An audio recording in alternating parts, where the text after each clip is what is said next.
Hello and welcome to the Fun Kids Bookworms podcast. My name is Bex and I love books, which is rather handy actually, because this week I'm chatting about a lot of them. We've got Alastair Campbell telling us all about politics, plus we've got Bryony Pearce right now. Now this is the book Hannah Messenger and the Gods of Hockworld. This is all about, well, you guessed it, Hannah Messenger. A really funny fantasy story. It's learning that the real power is in your friends you make on the journey, as Hannah and her pals have to protect the powers of the Gods of Olympus.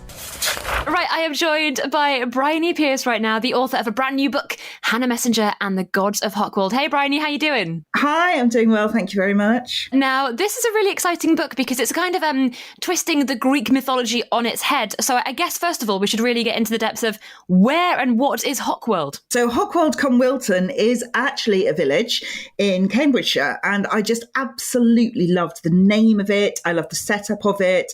Originally, obviously, two villages, Hockworld and Wilton, but they merged. And in the middle of the real village, there is a marker stone with a ram's head on it, which is the sign of Zeus. So obviously I had to set my story there. In the novel, Wilton is kind of like the human side, and Hockworld is where the Greek gods have retired and are kind of living their lives.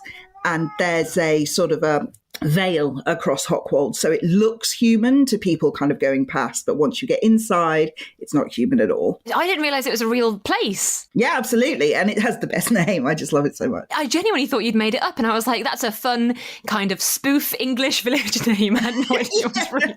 If anyone's listening from Hockworld, we apologise profusely. Oh my goodness, I love it so much. I love the idea that people will be listening being like, oh, maybe we do have Greek gods in the village and we didn't realise. Yes, absolutely. That marker stone, that's the clue. Incredible. So we meet Hannah, obviously Hannah Messenger in the book, and she is kind of on the edge of discovering her own powers. The first line that came to me actually as the author, and that is the moment that she comes into her powers. The day I come into my powers, nobody notices because my great-grandmother explodes and almost takes the roof off the house again. So the first kind of couple of the chapters of the book is her kind of trying to get her powers to work and understanding what they are. And gradually over the course of the work, she realises that she can do more than she knows. And she's got some friends there as well who are also part of this kind of world. So Hannah Messenger is the granddaughter of Hermes, the messenger god, who's also the trickster god. He's the closest thing really in the Greek pantheon to Loki, who you might know from the Marvel films, the Norse god of mischief. Now, Dylan Vine is the grandson of Dionysus, so that's the Greek god of kind of wine and parties, that kind of thing. But he's a bit young for alcohol, so he doesn't spontaneously generate alcohol. He spontaneously generates strawberry laces because everybody likes strawberry laces. And he can also talk to the dead, but the dead are really boring. Yeah, I did like what he mentions it's just like, oh, everyone passes on the same messages. There's nothing interesting. Yeah, exactly. And then they've got their frenemy, Amy Fairchild. So Amy Fairchild is the granddaughter of Aphrodite, and she can cull doves and grow roses, which she absolutely hates because she just ends up being covered in dove poop and wading through thorns. So yes, that's Amy. And finally, there's Alastair Ignatius, who is the descendant of Prometheus, who stole fire from the gods and gave it to people, and he doesn't have any powers at all. It must have been quite fun to pick the different gods to use, and also the kind of the ways that the powers might be a bit dull. Yeah, exactly. I really wanted them to not be all powerful. Although they have powers, I wanted them to kind of need to use their brains to kind of come up with a solution to their problems, because I wanted them to feel relatable. I wanted kind of readers to feel like, yeah, I would totally do this in this situation, and feel as if they were kind of on a level with them. If I kind of made them the grandchildren of Zeus, for example, firing lightning out of their fingers, it felt like they wouldn't have had any trouble solving the problems. I wanted them to have powers that they do use, obviously, and they use really well, but I also wanted them to rely on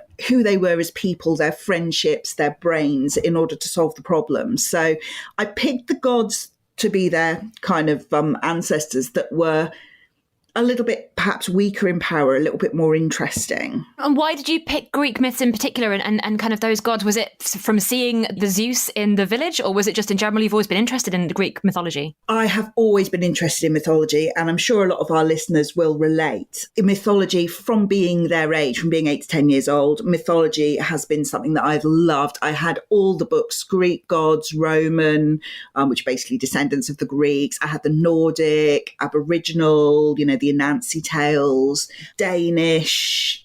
I was so into Egyptian, Aztec, Mayan, all of them. I'm absolutely obsessed.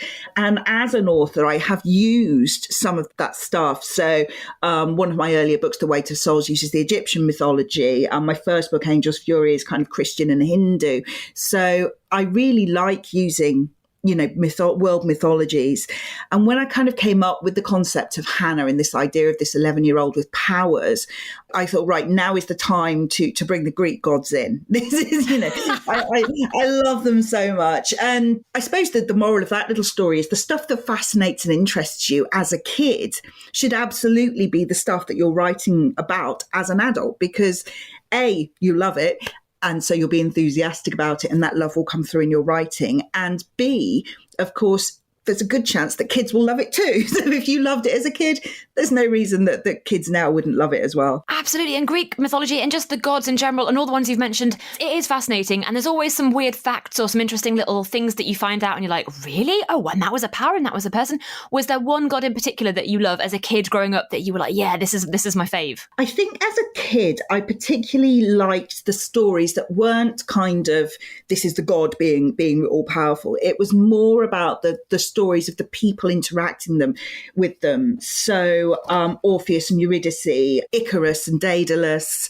Icarus flew too close to the sun. Orpheus trying to save Eurydice from the underworld. The Trojan War, all the kind of the people involved in the Trojan War. So Odysseus and Hector and Paris and Helen and all that. So I was really kind of more interested with how people interacted with gods, if that makes sense. Gods have the powers and people have to kind of deal with that. Well, it does make sense, especially with the book, because, of course, I don't want to give away too much, but something starts to happen with the adults where they kind of forget that they are gods and they become a bit more human. Yeah, exactly. Normally, when you have stories about gods, you have, especially in the mythology, you have the gods helping the people, or in some cases, very much not helping the people. But it's the people kind of praying to gods and asking for their help. And I kind of wanted to twist it so it's the gods that need the help. So, yes, they lose their memories and they come to think they're ordinary people. And there's a lot of kind of fun entertainment in that, but also the concept that now they're the ones that need the help. So when all their kind of objects of power start to go missing, the only people that can help them are the children who remember who they are. It's also a very funny book as well. You're very good at writing the dialogue and the characters, and there's some good asides there as well. Was it quite interesting to write? I don't know, this is your first kind of like middle grade kids book, right? Yeah, absolutely. And thank you so much for saying that it's funny. That was scary and difficult to do. I've been writing for a while, but I started off in young adult, and my young adult tends to be dark, thriller, horror, paranormal. My most successful ones were horrors, Savage Island and Cruel Castle. And then I've been writing adult thrillers, again, dark.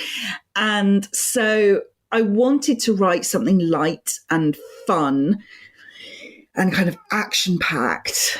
And Hannah kind of came to me towards the end of COVID, really.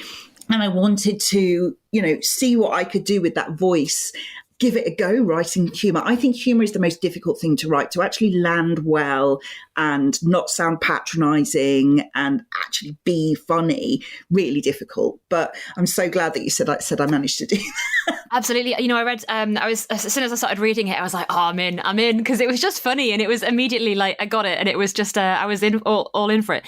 Because I do like my humour in books as well. So yes, absolutely appreciate that. Now, Bryony, what we do at Fun Kids is we have a little quick fire round of questions. I wondered if I could do that with you now. Quick fire, go for it. All right, okay. Oh, I love this immediate energy. All right, let's go. Books or Kindles? Oh, it depends on my situation. If I'm at home, like lying in bed, book. But if I'm like going on a holiday or kind of moving around somewhere, Kindle, because I read so fast. I read a book in like 2 hours that, if I had to take books on holiday, I'd have suitcases of nothing but books. So the Kindle's great for transporting large numbers of books, basically. your little library on tour. Exactly. Heroes or villains? Oh, villains. Oh, I came out with that too fast, didn't I? I love a good villain. I love a good conflicted anti-hero villain type character that, is really grey areas and has real reasons for doing what they do, but, the greater good. And yes, villains, definitely. Loads of more fun to write a villain. Film adaptation or TV adaptation? Ooh.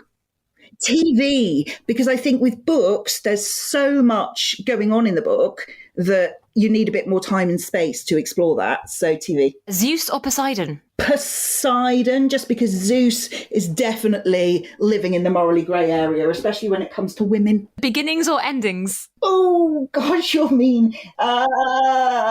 Endings, I'm really bad. I always look at the last page of a book before I start reading to see what happens at the end. I know that's really bad, isn't it? Genuinely shocked me. Hogwarts or Narnia? Hogwarts. Laptop or write by hand? Laptop. Are you insane? Laptop. I know a writer that actually wrote an entire novel on a phone. So do I, actually, and it blew my mind. I was like, how are your thumbs not aching all the time? Do you write 9 to 5 or do you write when you fancy? I have children, so writing when I fancy is no longer really a thing. I have to do it when they're at school. So, yeah, 9 till 4. Paddington Bear or Winnie the Pooh? Winnie the Pooh. And this is the last one, the big one. Salt and vinegar or cheese and onion? Cheese and onion, easy. I hate salt and vinegar. It makes my lips hurt. No, I was convinced you were going to say salt and vinegar, and then I thought, no, she's a cheese and onion gal. I could tell it from the moment you opened your mouth. Tell you what, part of it is that as a mother, you buy those 6-packs and it has like 2 ready salted, 2 cheese and onion, 2 salt and vinegar. The rest of the family get to the flavours they like first. And as a mother, you kind of eat what's left. So I've been trained into cheese and onion for the last 18 years. That's the only reason people like cheese and onion, Bryony, in my opinion, is because they've had to. Fair. It is my least favourite of all the flavours, and in my opinion, if you're saying you've been forced into it, then that's not an indictment of cheese and onion. That means that we need to help you out. We need to send you some salt and vinegar, Bryony. Send me some crisps, yeah. That's the problem there. Well, thank you so much for telling us all about Hannah Messenger and the Gods of Hockworld. And can we see her again? Do you reckon we're going to be seeing more of Hannah? I really, really hope so. That is obviously, publishing's a business, and they tend to ask for a book 2 if book 1 does well and sells well. So everybody buy Hannah Messenger and the Gods of Hockworld, and I will be able to write Hannah Messenger and the Mask of Medusa. Oh my goodness, I love that you've prepared it already. Brilliant stuff. Well, Bryony, I've got it all ready to go. Yeah, absolutely. Thank you so much for telling us all about Hannah and her adventures. Thank you for having me. It's been a real pleasure. Finally, on today's podcast, it's Alastair Campbell. Now, he's a pretty big deal in the politics world, and he's got a brand new kids' book trying to explain politics. And I've got to say, I absolutely loved it. So let's find out more. I'm joined right now by author Alastair Campbell. How are you doing? I'm all right, Bex. How are you? I'm good, thank you. Because I've read your book, and I feel much more informed than I've ever felt before about politics. Oh, good. And you're an adult. I know. It's concerning, isn't it, that I didn't know that much before? Well, it's funny, one of the, I don't know if you know this, but the most Googled question in the UK on June the 24th, 2016, a day that is like a stake through my heart, the day after we left the European Union, the most Googled question in the UK was, what is the European Union? That's worrying. And it must have been so devastating when you think, if only people knew a bit more, maybe they'd be more equipped to answer those questions and make decisions. Yeah, and also if only people hadn't felt that the lies that they were told were true. I did a question time in Clacton not long ago, and the audience was all Brexit voters. It was one of the anniversaries of the referendum. And 2 things to tell you. First is, on the way there, I went to a school. In fact, I don't know if you've got to the bit where I quote a young girl called Annabelle Fox. Yeah. Persuade without judgment. I got a great piece of advice from pupil Annabelle Fox during a school visit when I asked her how I should handle several hundred Brexit voters on a TV programme I was about to record. She said, don't trim your views. They won't respect you for that. Persuade without judgment. And I said to them, I don't blame you when you've got people like Boris Johnson and Nigel Farage and Michael Gove and all these people that you've recognised from the telly, and they've been, in Johnson's case, elected to a serious position, and Gove as well, and they tell you things, you're entitled to believe that they're true. Yeah. But they turned out to be untrue. So but my point is that what I'm trying to do in both the books, both the ones for the teenagers and for primary schools, is explain that the first thing you need to be able to do in politics is to understand how it works. So I'm amazed in the elections, for example, that, I was talking to somebody the other day and I realised that after, we talked about 20 minutes, and they weren't, by the way, they weren't daft. Yeah. There are some interesting things to say about the issues and what, but they thought that in our election system, you directly voted for the Prime Minister. So I explained that, on the ballot paper, and they weren't a first-time voter, but it was on the ballot papers that you get the candidates. And, so you mean it won't just say Sunak and Starmer? No, it won't. So that very, and then how do laws get made and what does the king do? And all these are questions that I just feel we don't learn in school. And so I'm trying to get this into schools.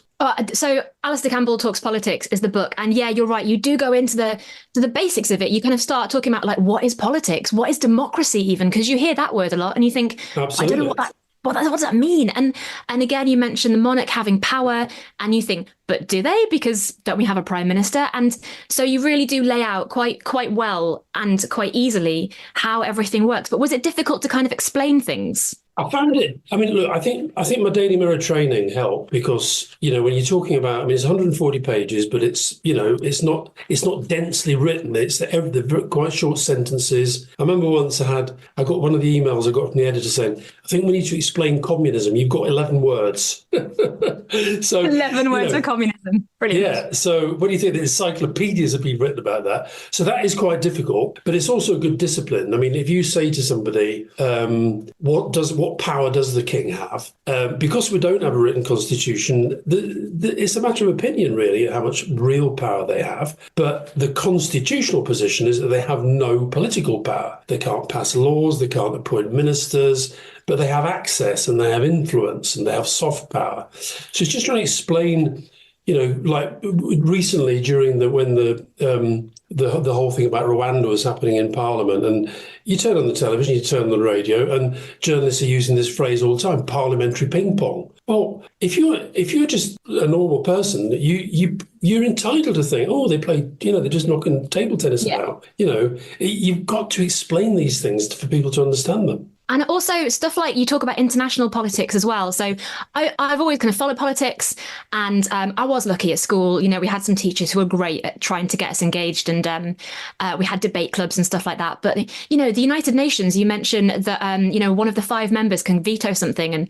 And I didn't know that. I was like, man, I should know more about international politics. Yeah, I mean, I say in the book that regularly people say, well, this is happening in the Middle East, this is happening in Ukraine. Why can't the United Nations sort it out?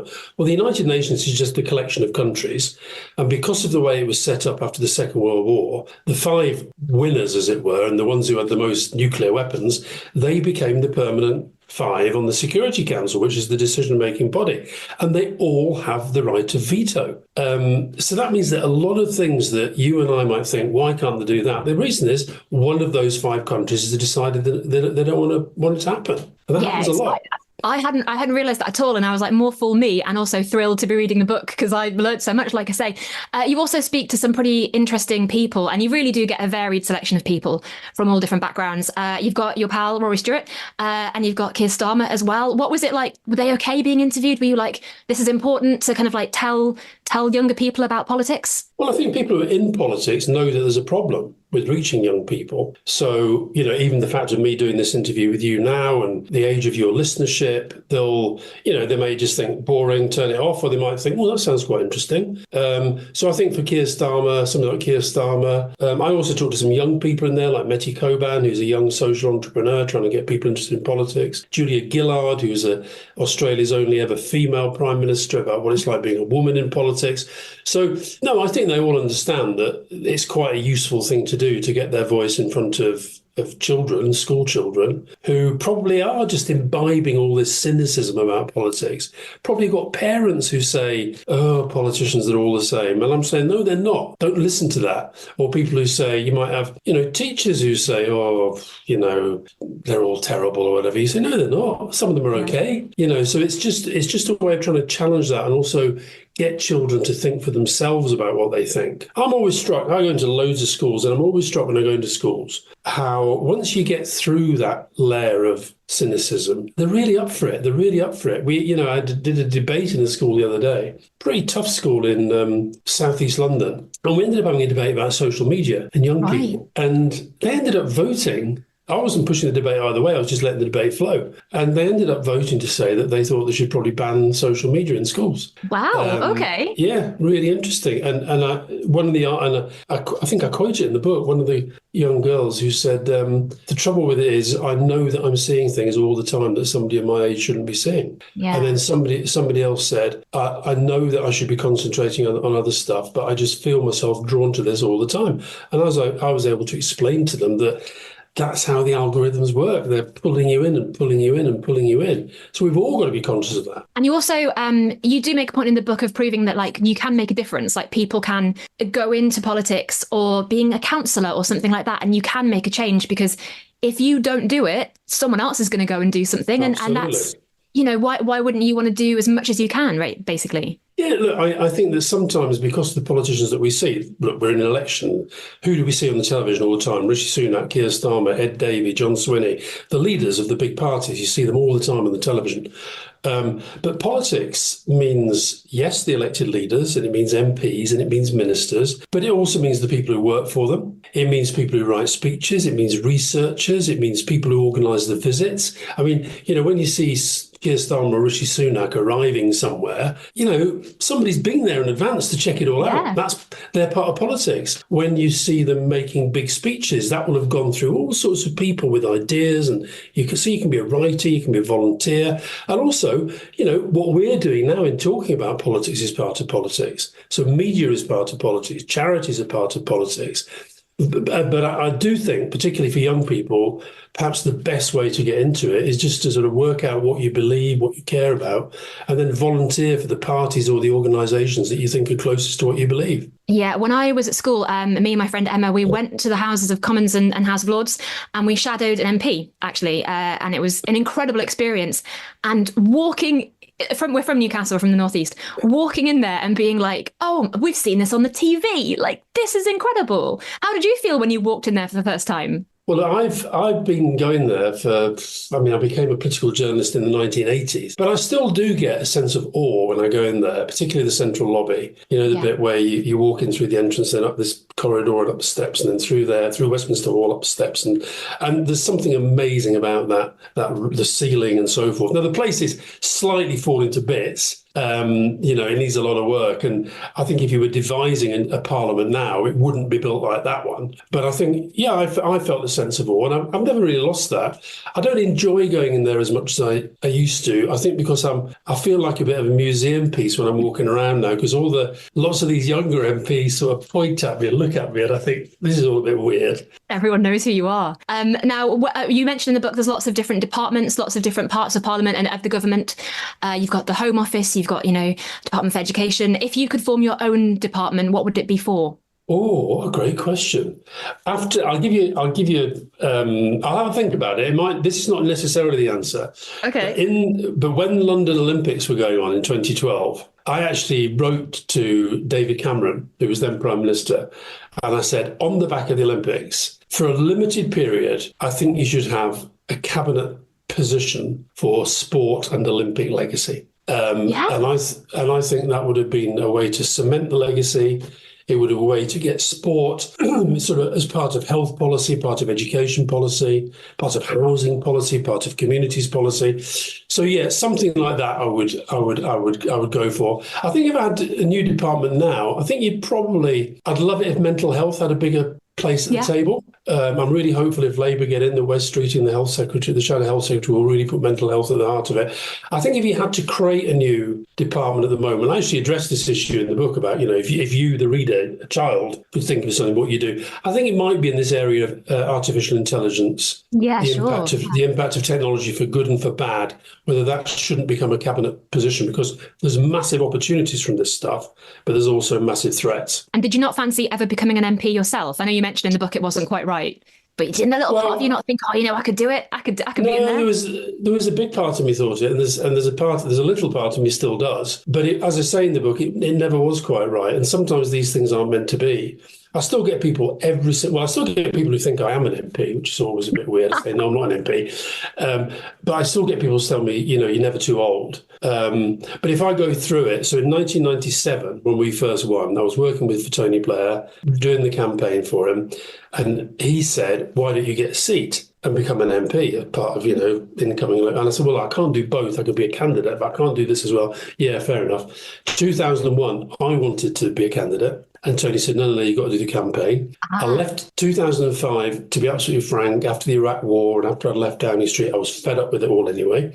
2010, Gordon Brown asked me and my partner, Fiona, to be candidates. And we just didn't feel we were right for it at the time. And so it's gone on that I'm now 67 and I'm thinking maybe it was just never meant to be. And I say in the book, I still do politics, but I do it in a different way. And yeah, you're doing obviously your podcast and you're writing books and you're helping people to understand a bit more. I did do the quiz in the book of what kinds of leader you would be. And what would you be? Well, I was like, I'm quite a wishy-washy person. I'm sure I'll be just the collaborative one. And I was a bit of the collaborative, but I was very decisive, it turns out. I had no idea I was that decisive, to be honest. Excellent. I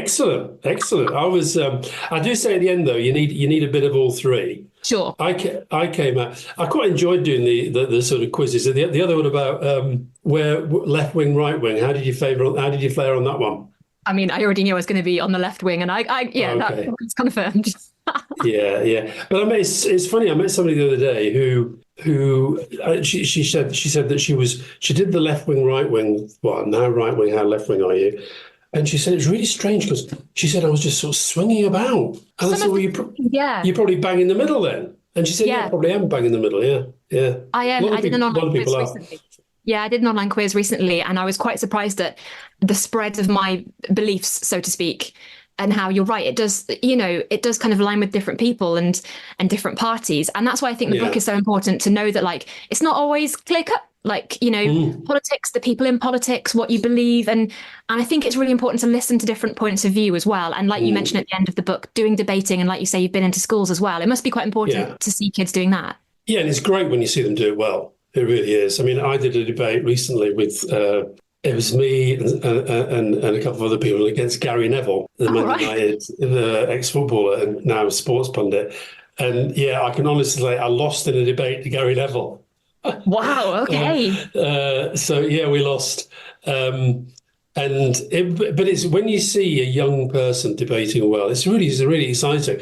And the thing is, we've had so many. If I give you this, you'd be amazed by this stat. 3 times more prime ministers have come from Eton, one school, than the Labour Party. Labour Party, right? Now, one of the reasons for that, it's not just that they're kind of from privileged backgrounds, but they learn how to debate in these schools. They learn how to argue, and they learn that their opinion really matters. And I think sometimes in state schools, when I go into state schools, I only go into state schools, but when I go into state schools in poorer areas, you tend to find the kids are just as bright as any other kids, but they lack a bit of confidence when it comes to expressing their own views. Not all of them, but generally, if I had to make a general assumption, they would be that. They just lack a bit of confidence.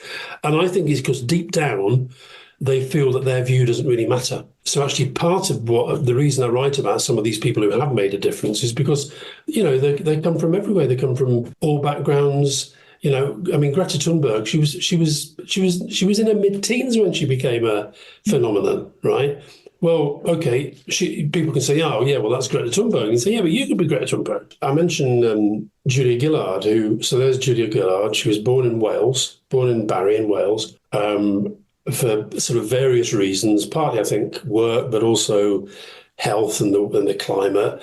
They moved to Australia. And by all accounts, she was a really, really shy child, and she thought she'd become a teacher.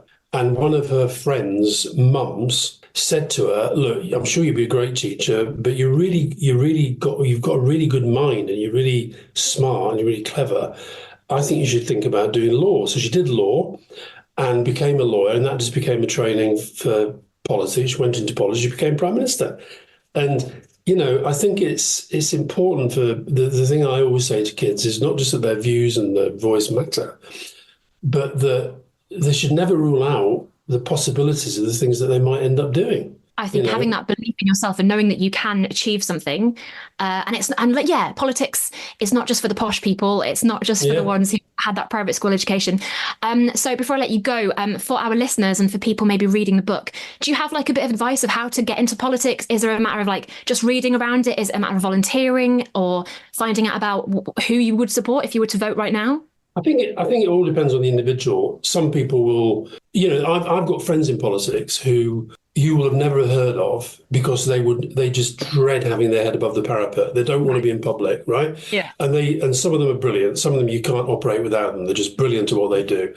So that's a way of doing it. I think the best way to do it is, first of all, to be interested in it, to resist the cynicism, to understand that it matters, to understand that it can be fun, to understand that if you do go down the political route, you probably make the most important friendships in your life. I'd say a lot of my deep friendships have come through working in politics. And then I think it's just a question of finding, there's a quote I put in the book from Roosevelt, former American president: nobody cares how much you know until they know how much you care. Work out what really, really, really motivates you, and then really become well informed about it. One of the reasons why Greta Thunberg became such a phenomenon is because she's very, very, very well informed about the issue that she cares about. Nobody can push her off an argument because she's got the facts at her fingertips. She studies it. She reads about it. So I would read widely. I would talk to lots of people about their own views. I would try not to sort of go down the sort of social media rabbit hole of only following people that you agree with. I'd enjoy arguing. I love a good argument, and Sure. and the thing about I give some tips in there for debating. I think sometimes it's a really good discipline to force yourself to argue for something you don't believe in as a way of testing your own arguments. Whenever I'm preparing for a debate or a television interview or something like that, I always will have 5 minutes just to sit down and say, right, if I was interviewing me about this, where are my weak points? What would, if I was doing this interview, what would I be probing me on? So flip it sometimes. Yeah, that's it. That's also a good way of like getting your mum to like get you out of homework or something, or like how can you kind of negotiate later bedtimes, I imagine, as well. Absolutely. So these are just skills in these sort of life negotiation, aren't they? Yeah, that's good advice, to be honest. I just might use that in my day-to-day life, to be honest, Alistair. Well, thank you so much. I believe the book came out on the 20th. Is that right? Yeah, it did, yeah. And the one for primary schools is July 4th, election day. What great timing. So everybody can grab it from bookshops, from libraries, from Amazon, from wherever it is they get their books. And thank you so much for telling us all about your book, Alastair Campbell Talks Politics. It's genuinely fascinating. And I really appreciate you coming on. Thank you. No, at all. Thank you. And by the way, if people want them signed, Waterstones have got a limited number of signed copies as well. So if you get the book in Waterstones, it should be signed. If it's not, complain. Out of interest, how many did you have to sign? Was it like just loads, like hand cramped? Quite a lot. It was, yeah. Some of the signatures look a bit weak at the end. Just a long line. I would do that. By the end of it, I'd be like, yeah, that's fine. Yeah, it's roughly what it is. Grand. Oh, thank you so much. Really appreciate it. Who knew politics could be fun? There we go. A big thank you to Alastair Campbell and Bryony Pearce. And of course, if you've enjoyed this podcast, remember to rate, review and subscribe and tell all of your friends about it. I'll see you soon. Bye.